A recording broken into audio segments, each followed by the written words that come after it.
governo não pode nem punir, né? Não cabe nem punir. O líder do governo da Câmara está acompanhando esse debate, porque isso não é só sobre essa lista. Esse tema do impeachment, para mim, está superado, inclusive, porque se mostrou que não tem qualquer qualificação para progredir no ambiente da Câmara e do Congresso Nacional. Mas o líder do governo da Câmara acompanha permanentemente o posicionamento dos deputados, dos parlamentares. Se um parlamentar assina algo como esse, alguém está dizendo que não quer participar desse governo, né?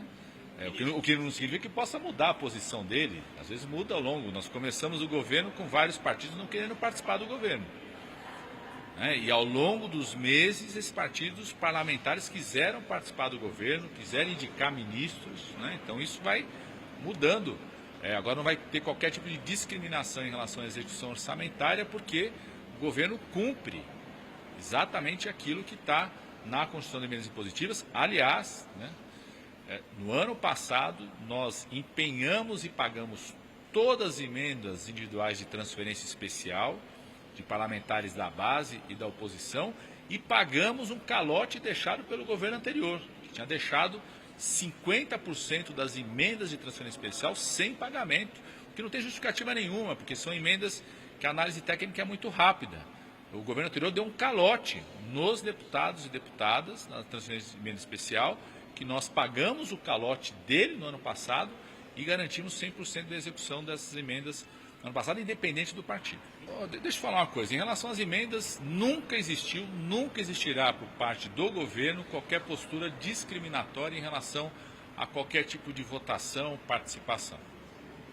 Muito claramente. Inclusive as emendas são impositivas. O governo tem a obrigação de fazê-las, nós cumprimos, vocês podem ver.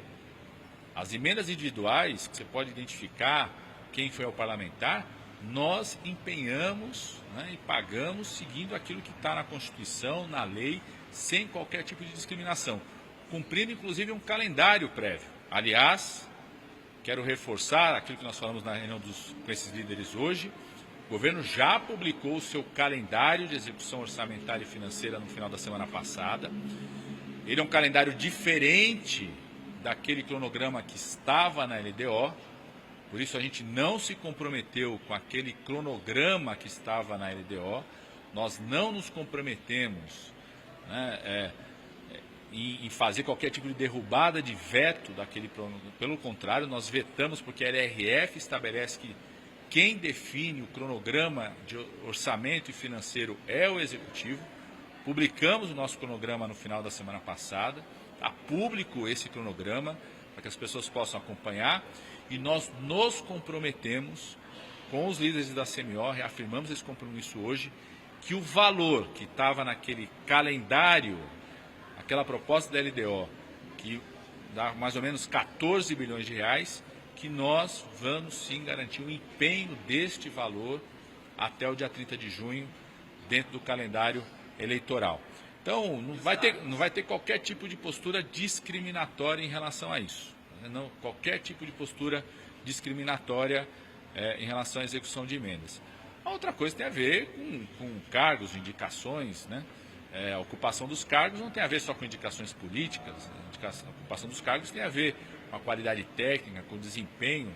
Vamos misturar uma coisa com a outra em nenhum momento, né? E acho, inclusive,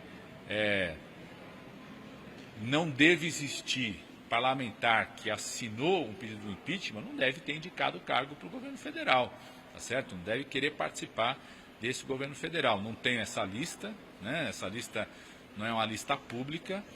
Você tem nos vários partidos políticos, aqueles que compõem a base, você tem uma minoria que nunca quis participar do governo federal, não votou em projetos prioritários, não votou na reforma tributária, não votou na reconstrução dos programas sociais, né? São contrários aos programas do governo, então acho que não tem, inclusive, nenhum interesse de participar do governo. Alguém que sequer foi julgado ainda já está querendo uma anistia prévia sobre isso, né? O governo não vai pactuar, eu diria não só o governo, mas acredito que a sociedade brasileira não compactua com quem buscou atentar contra a democracia nesse país. Construíram atos preparatórios e um golpe no dia 8 de janeiro. Não tem da parte do governo qualquer disposição de aliviar os processos de apuração de quem planejou, de quem executou e de quem financiou os atos preparatórios e a tentativa de golpe no dia 8 de janeiro. Aliás, eu sempre dizia, qualquer movimentação que possa existir de qualquer força política não vai paralisar o trabalho do Judiciário, da Polícia Federal e o apoio do governo federal para que a gente apure quem planejou, quem financiou e quem executou as atitudes criminosas contra a democracia preparatórias antes do dia 8 de janeiro e a tentativa de golpe do dia 8 de janeiro.